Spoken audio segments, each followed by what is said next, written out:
Hi, everyone.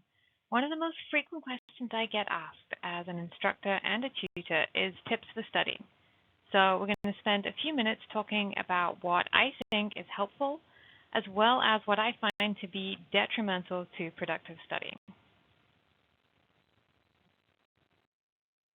Before you can really get into the process of how to study, I would suggest that you find out your personal learning style.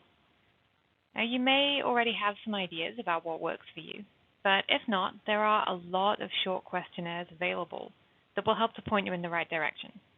I've included a link to one and to other resources from this video in the comments, but there are plenty of others out there as well.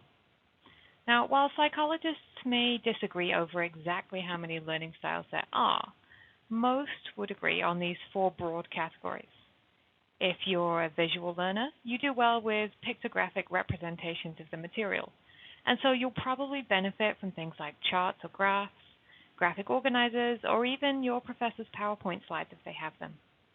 Now, auditory learners benefit from sound, and so might do well with things like study groups and discussions. A trick that my husband tells me that a lot of programmers do is to keep a rubber duck on their desk, so that when they have a problem, they can try to solve it by talking it through with the duck. Now, while this might seem utterly ridiculous, it can provide a useful mechanism for auditory learners to talk through what they're studying. The third type of learner is kinesthetic, who do best with hands-on learning materials. Now, this could include card sorts or puzzle-type activities, and if you're one of these type of learners, you might want to see if your instructor has any of these kind of materials that you could use. The fourth type is those who learn by reading and writing. Now let me just add a quick caveat to this. The vast majority of people don't learn just by reading. It's something that we often treat as a passive process. But it can be made to be active with the addition of things like comprehension questions, summarizing, and note-taking. There are many different ways to take effective notes, and I've included a link with some ideas for that in the comments. Now that you hopefully have some ideas about what might work for you, let's talk about something that definitely won't, and that's trying to do multiple things at once. Now, maybe you think you're a great multitasker, but what actually happens when you try to do multiple things at once is that you switch quickly from one task to another. And in doing so, you stress the brain more because it has to constantly pivot to the rules and parameters associated with each individual task. This is why what we generally think of as multitasking is more accurately referred to as switch tasking. And rather than increasing our productivity, it actually decreases it by making us more tired and lowering our ability to focus in general. Now, that being said, there is a type of multitasking that can be effective, which is called backtasking. But this really only applies to things that we can set and forget. For example, you can have your washing machine wash your clothes while you make dinner, but you can't whisk something while you chop vegetables. The automated task with the washing machine can be set and then left to complete by itself without you needing to do anything else. The things that require high-level brain function need to be done one at a time. So if we can only do one thing at a time, how do we make sure we're being productive? Well, commonly recommended techniques include scheduling and routines.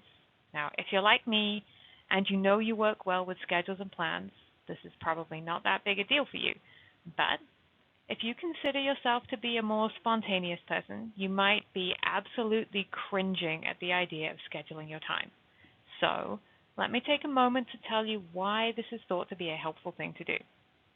First of all, consistent waking and sleeping times have been shown to be beneficial for brain function related to the ability to focus and complete tasks. So something as simple as going to bed at the same time and waking up at the same time every day will help to make you more productive. Now, it's also important to schedule time for relaxation, whatever that looks like for you, as well as for administrative type tasks like emails. Try to spend a few days paying attention to the times of days when your energy levels are at their peak versus when they're lower. Once you know your personal rhythm, you can base your scheduling on this to maximize your productivity. Get things that require a lot of focus, like studying, done when your energy is high, and save your more tedious tasks like emails or folding your laundry for when your energy is lower. I would also recommend planning your tasks based on your deadlines. If you've got something due in 2 days and something else in 2 weeks, make sure you tackle the closer deadline item first.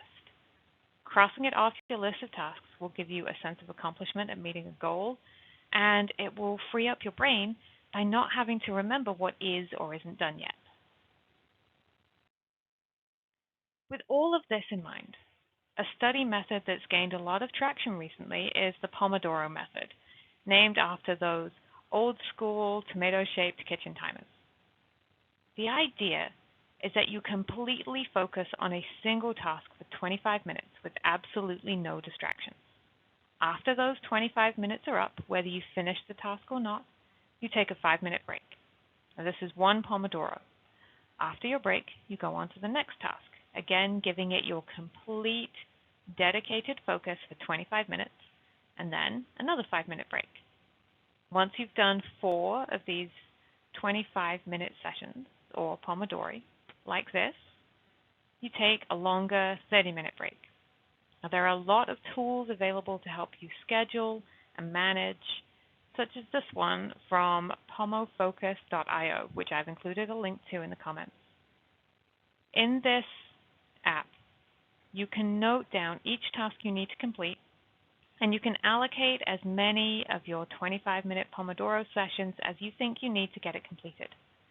Here I've just filled it in with some examples of study tools, and I've allocated 1 Pomodoro each for making flashcards, studying with them, reviewing any missed questions from the cards, and then end of chapter review questions.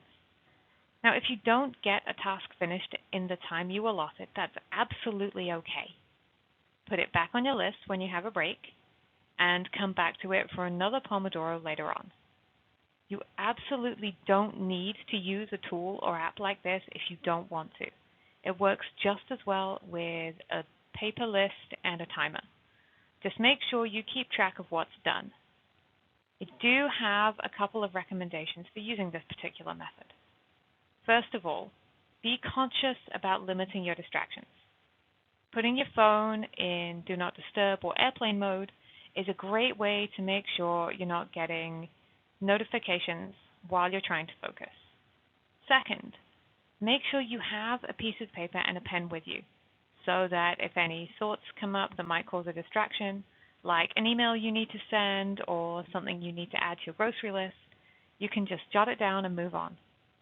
This kind of method can help you improve your concentration, prevent mental fatigue and burnout, and help to maintain your motivation by reaching small, attainable goals. If, however, you find the structure to be too rigid, know that you can absolutely personalize it as you see fit. I'd like to finish up with a few final thoughts and personal recommendations. Firstly, I am very big on writing down everything. So write down all of your deadlines. If you can, organize them by due date.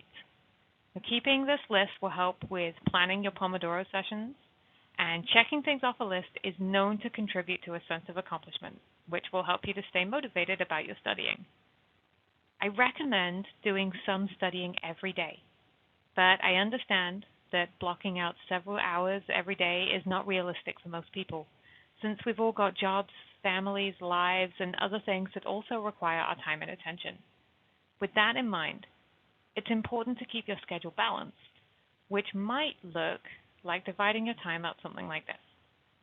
Again, this is just an example, and it definitely won't be a good fit for everyone every day. But let's consider the main points here. 1/3 of your day, i.e. about 8 hours, should automatically be accounted for by sleep.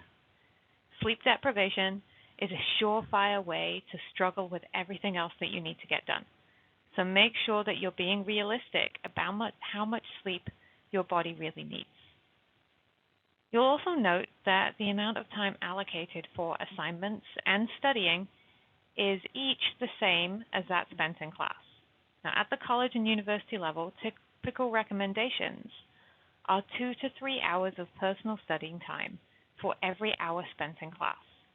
So, if you have 9 hours of classes a week, you should be spending at least 18 to 27 hours outside of class to really learn the material. Now, don't forget to include time in your schedule for eating.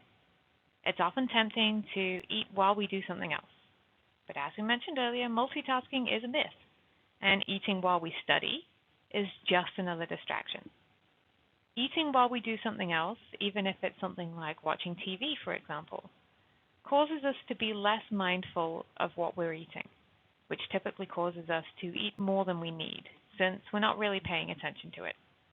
Making sure our nutritional needs are met is just as necessary for our productivity as getting enough sleep. And that also goes for physical activity as well. Now, in all of this scheduling, don't forget to include time for yourself too. It's important to put the textbooks down and go have fun. Now, my last and probably most important recommendation is to ask as soon as you need help with something. Assuming you're working on something during one of your Pomodoro sessions and a question comes up, maybe use some of your next break to send an email and ask for help. As a college professor, I can say with complete certainty that the sooner you ask, the more I can help. If you just keep going, working on the assumption that you'll figure it out yourself, the problem will likely snowball and end up causing you more stress and more disruption. And no one takes a class that they're already an expert in, so never feel bad if you don't know something and you need to ask a question. That is exactly what your teacher is there for. Thank you so much for watching. If you have requests for other videos on other topics, please post them in the comments and I will do what I can to get to them for you.